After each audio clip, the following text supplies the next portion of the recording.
नमस्कार दोस्तों, आपका स्वागत है आपके अपने YouTube channel the knowledge centre में। अब तक हमने हिस्ट्री की 3 से 4 क्लास देख ली है और उसी क्रम में ये नेक्स्ट क्लास है उसकी। पिछला जो हमने सेशन रखा था वो क्वेश्चन सेशन रखा था, जिसमें हमने कई क्वेश्चंस पे सुझावों पर चर्चा की थी और व्यूअर के क्वेश्चन को सॉल्व किया था। वैसे ही हम आगे भी क्वेश्चन सेशन रखते रहेंगे। सैटरडे संडे को आपके कोई क्वेश्चन आए, क्वेरी आई तो उनको सॉल्व करने के लिए आपको हम पूरी तरह सेटिस्फाई करेंगे। आपका कोई भी छोटा से छोटा या बड़ा से बड़ा जो भी क्वेश्चन है हम सॉल्व करेंगे, कोई दिक्कत नहीं है। क्लास से रिलेटेड जो भी क्वेश्चन होगा आपको सॉल्व करके दिया जाएगा और कोई सुझाव हो जो ज़रूर कमेंट बॉक्स में टाइप करिएगा। तो अब हम क्लास को स्टार्ट करते हैं। हमने अब तक क्या पढ़ा? हमने सिंधु घाटी सभ्यता के बारे में पढ़ रहे थे।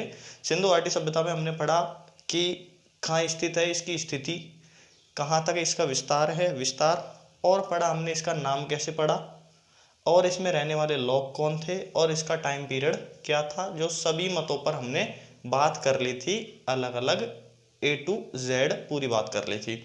तो आज हम क्या पढ़ेंगे? जैसा कि मैंने बताया था कि इसमें लगभग 1500 नगर प्राप्त हुए हैं, जिनमें 900 भारत में, 598 पाकिस्तान में, 2 अफगानिस्तान में। तो आज हम पढ़ेंगे उन्हीं नगरों में से मेन नगर, जैसे मोहनजोदाड़ो, हड़प्पा, कालीबंगा, लोथल, बनवाली, राखीगढ़ी, वैसे बहुत सारे, सुतखांगडोर, ऐसे बहुत सारे नगर हैं। या 20-30 मेनली इन नगरों को हम पढ़ेंगे जिनमें से हमारी कम्पिटिटिव एग्जाम में क्वेश्चन आते हैं। अब किसी ने ऐसे ही पूछ लिया था कि जो आप ये पढ़ा रहे हैं वो किस एग्जाम में आएगा, तो मैं बता दूं ये हर एग्जाम के लिए वैलिड है। जिसमें अगर ये लिख रखा है कि जीके, तो जीके में इतिहास सब्जेक्ट ज़रूर होगा। तो इतिहास कई ऐसी होती है एग्ज़ाम जिसमें इतिहास का भी पार्ट की मध्यकालीन भारत का इतिहास आएगा, आधुनिक का आएगा। तो ये प्राचीन भारत का इतिहास अभी पढ़ रहे हैं हम, पूरा इतिहास पढ़ेंगे आधुनिक काल तक का। जैसे मैंने आपको वादा किया था कि जब से मानव उत्पन्न हुआ तब से लेके वर्तमान तक का पूरा इतिहास पढ़ेंगे, उसकी टेंशन मत लेना। आगे हम 20-30 नगर जो ये पढ़ेंगे, इनमें से एक बार तो हम सब नगरों को डीपली पढ़ लेंगे, अंदर से पढ़ लेंगे। फिर क्या करेंगे, उनको ओवरव्यू के लिए एक टेबल बना लेंगे, उस टेबल को पढ़ेंगे। जैसे कि उस नगर की उत्खनन किसने किया, कहाँ पर स्थित है, स्थिति किस नदी किनारे स्थित है वो, और उत्खनन में क्या क्या सामग्री प्राप्त हुई, ऐसी एक टेबल बना लेंगे। वैसे क्या होता है कि हम इनको एग्जाम के टाइम नहीं पढ़ पाते हैं। एग्जाम के टाइम तो हमको केवल क्विक रिवीजन चाहिए होता है, तो एक क्विक रिवीजन के लिए आसानी से आपको अवेलेबल रहेंगी। तो अब हम एक एक को स्टार्ट करते हैं नगरों को। तो इससे पहले मैं आपको बता दूं, कोई भी नगर पढ़ो आप, किसी भी टीचर से पढ़ो, तो उसमें आपको क्या याद रखना है, उसकी स्थिति, कि नगर किस जगह स्थित है, वो कौन सी नदी किनारे स्थित है, उसका उत्खनन किसने किया, और क्या क्या अवशेष वहाँ से प्राप्त हुई। ये 4 चीज़ें आपको याद रखनी है जो भी नगर आपको पढ़ना है। ये 4 चीज़ें आपके याद है तो आपको वो नगर भी याद है, सिंधु घाटी सभ्यता आपको याद है। सबसे पहले हम बात करते हैं हड़प्पा की। हड़प्पा की खोज ही सबसे पहले हुई थी, तो इसी से स्टार्ट करें, क्योंकि इसकी वजह से ही तो सिंधु घाटी सभ्यता का नाम क्या पड़ गया, हड़प्पा सभ्यता पड़ गया। तो क्या हुआ, 1826 में खोज की इसकी, मतलब सबसे पहले बता दिया चार्ल्स मेमन ने कि यहाँ पर कुछ है, अगर खोद के निकाला जाए, उत्खनन करके निकाला जाए। तो 1826 में सबसे पहले किसने बताया, चार्ल्स मेमन ने। क्वेश्चन आया हुआ है कि हड़प्पा के टीलों की, सिंधु घाटी सभ्यता के टीलों की खोज सर्वप्रथम किसने की, तो ये की थी चार्ल्स मेमन ने। अब आपको एक छोटी सी बात बताता हूँ, अगर आपको कहीं फ्री में ईंटें मिल जाएं, आप घर बना रहे हैं ना, आपको फ्री में ईंट मिल जाए तो आप उनको ले लोगे, छोड़ोगे थोड़ी? आपको फ्री में मिल रही है, मुफ्त का माल कौन छोड़ता है भाई। आपने उनको ले लिया, अपना घर बना लिया। ऐसे ही क्या हुआ, जब लाहौर और मुल्तान की रेलवे लाइन बिछ रही थी या बन रही थी, तो उस टाइम पे जो वहाँ के मजदूर थे, बना रहे थे, उन्होंने यहाँ पे ईंट थी, जब इसकी खुदाई की तो यहाँ पे ईंट थी, उन ईंटों को उन्होंने काम ले लिया। तो यहाँ का जो ओरिजिनल स्ट्रक्चर था वो थोड़ा बिगड़ गया। यहाँ से ईंटें निकालने, फ्री की ईंटें मिल रही थी तो कौन छोड़ता उनको, उनको उन्होंने यूज में ले ली। किसकी, हड़प्पा में जो ईंटें थी, स्ट्रक्चर था, जो अवशेष थे, उन ईंटों को उन्होंने काम ले लिया। इसका पता चला सरकार को, तो सरकार ने 1857 में बन ही रहा था, तो 1861 में एक ASI या आर्कियोलॉजिकल सर्वे ऑफ इंडिया, भारतीय पुरातत्व सर्वेक्षण विभाग की स्थापना की। भारतीय पुरातत्व सर्वेक्षण विभाग 1861 में स्थापना की। ये मैं आपको पहले बता चुका हूँ, अलेक्जेंडर कनिंघम ने इसकी स्थापना की थी 1861 में। फिर इसकी बागडोर गई 1902 में जॉन मार्शल के हाथ में गई। जॉन मार्शल ही वो व्यक्ति था जिसने सबसे पहले सिंधु घाटी सभ्यता को सिंधु घाटी सभ्यता का नाम दिया। तो वो उसको हिंदी तो आती नहीं थी, उसने इसको क्या नाम दिया, इंडस वैली सिविलाइजेशन। तो उसको ये लगा कि यहाँ पर एक सभ्यता बसी हुई है पहले, कुछ समय पहले, तो उसी ने इसको नाम किसका दिया, सिंधु घाटी सभ्यता, इंडस वैली सिविलाइजेशन। ठीक है, इतना हो गया क्लियर, आ गया होगा समझ। तो सबसे पहले बात करते हैं हड़प्पा की स्थिति की। कहाँ स्थित है भाई, ये स्थित है आपको जैसे मैप में दिख रहा है, पाकिस्तान में स्थित है। पाकिस्तान के सिंध प्रांत में, सिंध राज्य का नाम है, प्रांत राज्य एक ही बात है, वहां पर स्थित है। मांटगोमरी में स्थित है ये हड़प्पा। क्या, हड़प्पा मांटगोमरी में स्थित है। किस नदी के किनारे स्थित है, रावी नदी के तट पर स्थित है। जैसे आपको दिख रहा है, इस इमेज में दिख रहा होगा, वो नदी जा रही है, ये क्या है, अपना हड़प्पा की लोकेशन, जैसे रेड रेड में आपको दिख रहा है, और वो ब्लू है जो क्या है, नदी जा रही है रावी। आपको बिल्कुल सैटेलाइट इमेज ली हुई है, उससे दर्शाया गया है। हो गया क्लियर कहाँ स्थित है, कहाँ है, पाकिस्तान में सिंध के मांडगोमरी में हड़प्पा स्थित है, रावी नदी के तट पर। चलो ये हो गया। अब बात करते हैं इसके उत्खनन की, कि उसका उत्खनन किसने किया। इसका उत्खनन हुआ 3 बार हुआ। सबसे पहले 1921 में हुआ दयाराम साहनी के नेतृत्व में, 1926 में हुआ माधव स्वरूप वत्स के नेतृत्व में, 1946 में हुआ व्हीलर के नेतृत्व में। 3 बार इसका उत्खनन हुआ, तीनों बारी अंग्रेजों के टाइम पे हुआ। तो जैसा मैंने आपको पहले बताया था क्वेश्चन सेशन में, कि जो ये टाइम पीरियड डिसाइड किया गया है ना, पहले जो सिंधु घाटी सभ्यता के अंग्रेजों के द्वारा, या अंग्रेजों के द्वारा जो वस्तुएं निकाली, उन्हीं से ये टाइम पीरियड डिसाइड किया गया है। इसीलिए तो अब नवीन शोध हो रहे हैं, रिसर्च हो रही है, उसमें टाइम पीरियड बहुत ही अलग आ रहा है। तो दुनिया को पता चल रहा है कि जो सिंधु घाटी सभ्यता है विश्व की सबसे पुरानी सभ्यता है। यही तो बात है, जब पहले उन्होंने हमको मतलब दबा के रख दिया, हमारी सभ्यता को इतना उजागर नहीं होने दिया। तो ये सभ्यता है जो कब की है, विश्व की सबसे पुरानी सभ्यता है। अब बात करते हैं यहाँ पे उत्खनन में क्या क्या सामग्री प्राप्त हुई, उन सामग्री की बात करते हैं। तो उत्खनन में बात करें तो एक मिला था यहाँ अन्नागार, जिसमें अन्न रखा जाता था। जैसे वर्तमान में मंडियों में हम वेयर हाउस देखते हैं, उनमें अन्न को रखा जाता है या अनाज को रखा जाता है। एक क्या मिला है, कांसे की इक्का गाड़ी मिली है। एक और जो यहाँ की मोहरें हैं, उन पे एक श्रृंगी पशु का अंकन है। अब इनको एक बार अंदर से पढ़ लेते हैं। एक अन्नागार मिला है, अन्नागार जैसे आपको ये इमेज दिख रही है। तो इस अन्नागार में क्या था कि 6 पंक्तियां उधर थी, 6 पंक्तियां इधर थी, मतलब आमने सामने 6 पंक्तियां थी, सॉरी 6 कमरे इधर थे और 6 कमरे इधर थे। टोटल कितने कमरे हो गए, 12 कमरे हो गए। किसमें, अन्नागार में। 2 पंक्ति थी आमने सामने, 6 कमरे इधर, 6 कमरे इधर, जैसे आपको इमेज में दिख रहा हो। इमेज में ये कमरे नहीं है, बस ये जो वो था मूल स्ट्रक्चर इसका बिगड़ गया है, क्योंकि जो मुल्तान रेलवे लाइन बनी थी उस टाइम पे इसकी ईंटों को काम ले लिया गया है। तो और वैसे भी भूकंप वगैरह से ये क्षत विक्षत हो गए, बस केवल अवशेष है जिनसे अनुमान लगाया है कि यहाँ पर ये होगा। और ये क्या है, हमसे एडवांस लोग थे, इन्होंने क्या इसको चबूतरे पे बनाया। चबूतरे मतलब नीचे फाउंडेशन है, उसके ऊपर है ये क्या, अन्नागार। अब आप बोलोगे यार सर आपको कैसे पता चला कि ये अन्नागार, आप अंतर्यामी थोड़ी हो। तो ये पता कैसे चला उनको कि जो यहाँ पे इस अन्नागार में दरारें मिली है बीच में, उन दरारों में जौ और गेहूं के दाने मिले हैं, उससे ये अनुमान लगाया कि हाँ ये अन्नागार होगा। और इसका जो ये दोनों लाइन है, इनके बीच कितना डिफरेंस है, इनके बीच डिफरेंस है 23 फीट का। और इसकी पूरे की डायमेंशन कितनी है, 55 मीटर तो इसकी लंबाई है, और चौड़ाई की बात करें तो 43 मीटर है इसकी डायमेंशन है। तो ये बहुत बड़ा अन्नागार था, इसमें शायद पूरे नगर का अन्न रखा जाता होगा। और बात करें तो और यहाँ से क्या मिला है, एक पृथ्वी माता का प्रतीक मिला है, जैसे आपको इमेज में दिख रहा होगा। एक चित्र सा मिला है, उसमें एक स्त्री के गर्भ से पौधा निकलता हुआ बताया गया है, जिससे अनुमान लगाया कि ये पृथ्वी माता होगी। प्रकृति पूजनीय सभ्यता थी, प्रकृति की पूजा करते थे, तो उससे ये अनुमान लगाया कि ये पृथ्वी माता की मूर्ति होगी। और यहाँ से मिला है, जो यहाँ पे जो मोहरे मिले हैं उन पे एक श्रृंगी पशु, एक श्रृंगी मतलब इसको किसी ने एक्सप्लेन नहीं किया, एक श्रृंगी इसका मतलब क्या है, एक श्रृंगी पशु का मतलब है एक सींग वाले पशु का अंकन यहाँ पे मिला है। और क्या मिला है यहाँ से, और यहाँ की जो मोहरे है ना, उन पे एक सींग वाले पशु का, जैसे आपको इमेज में दिख रहा है, एक सींग वाले पशु का अंकन मिला है। और क्या मिला है सर, और यहाँ से मिला है एक कांसे की इक्का गाड़ी मिली है। इक्का गाड़ी ये ऐसी इक्का गाड़ी कांसे की है, कई बुक्स में उसको पीतल की दिखा रखा है, कई बुक्स में उसको तांबे की दिखा रखा है। तो वो कांसे की है, ना पीतल की है, ना तांबे की है, वो कांसे की इक्का गाड़ी है, जो जिसके पहिए किसके हैं, जिसके पहिए हैं पत्थर के, उस इक्का गाड़ी की।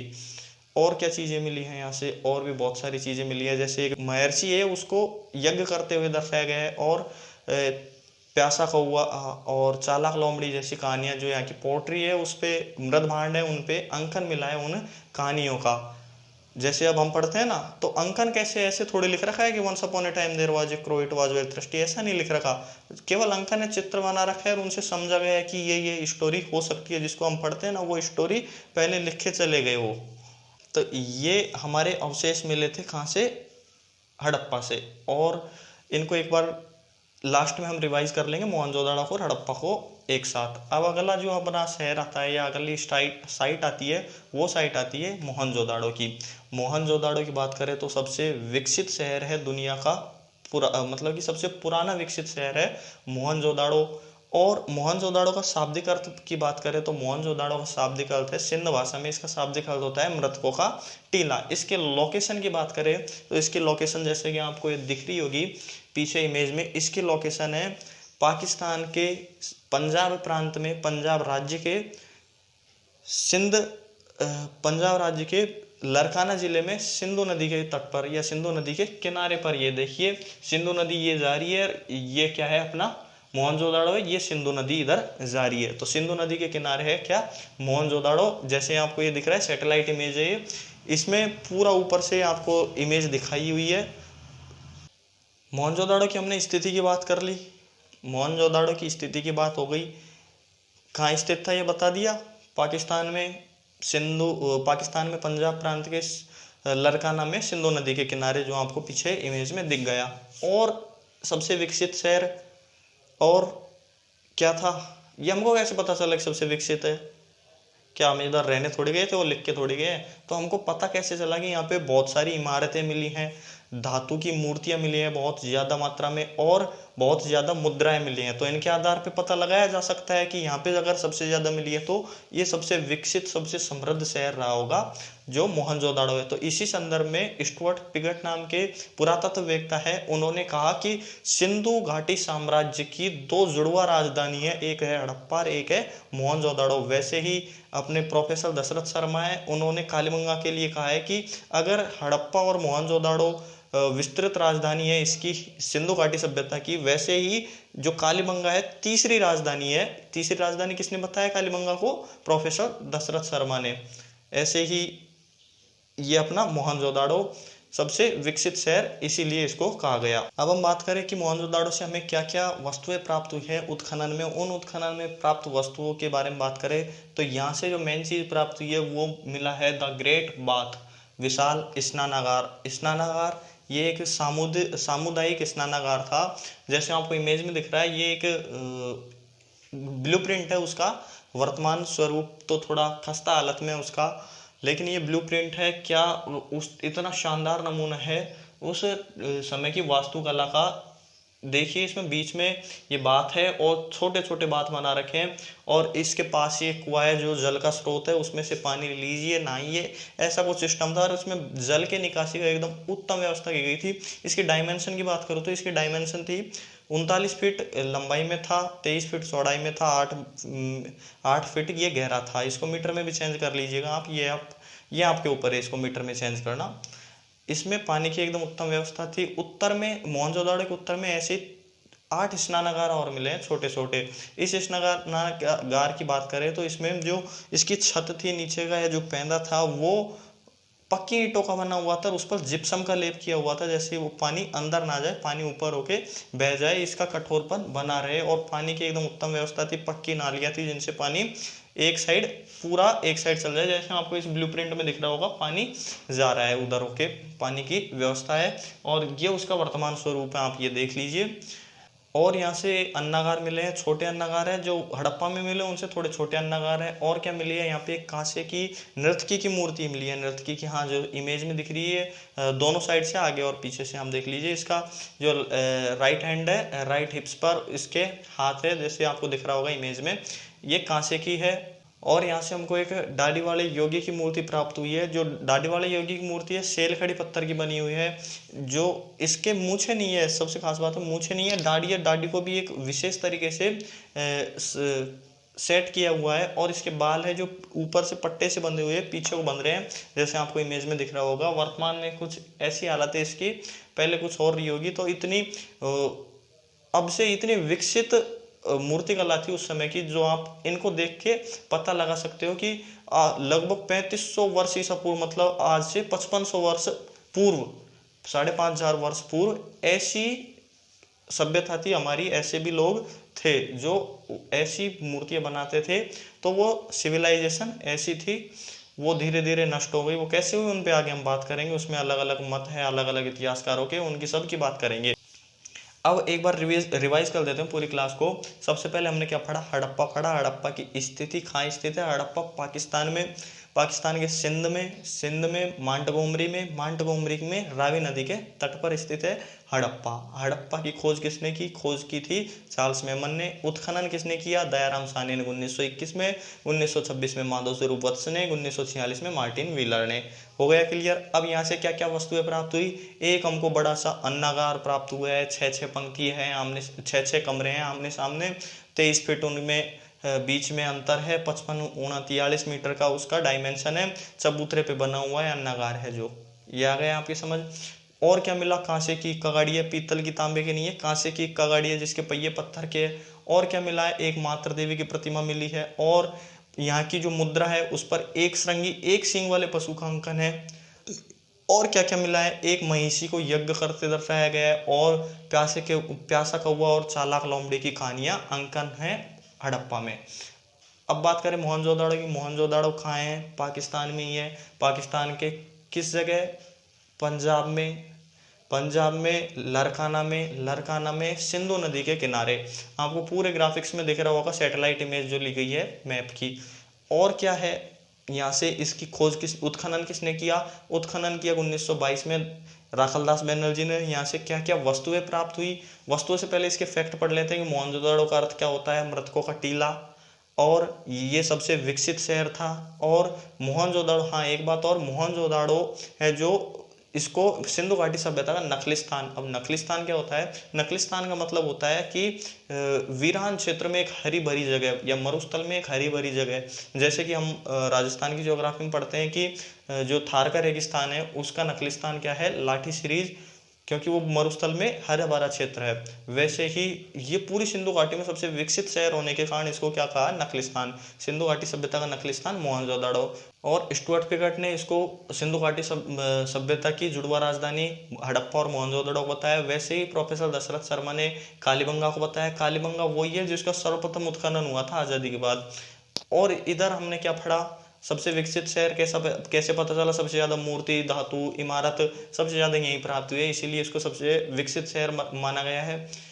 और बात करें हम मोहनजोदड़ो की, मोहनजोदड़ो में उत्खनन में क्या क्या सामग्री प्राप्त हुई, तो इसके उत्खनन में हमको प्राप्त हुआ एक विशाल स्नानागार, द ग्रेट बाथ, एक विशाल स्नानागार प्राप्त हुआ हमको मोहनजोदड़ो से। और यहाँ से एक कांसे की नृत्य मिली है, 11.5 सेंटीमीटर ऊंची है।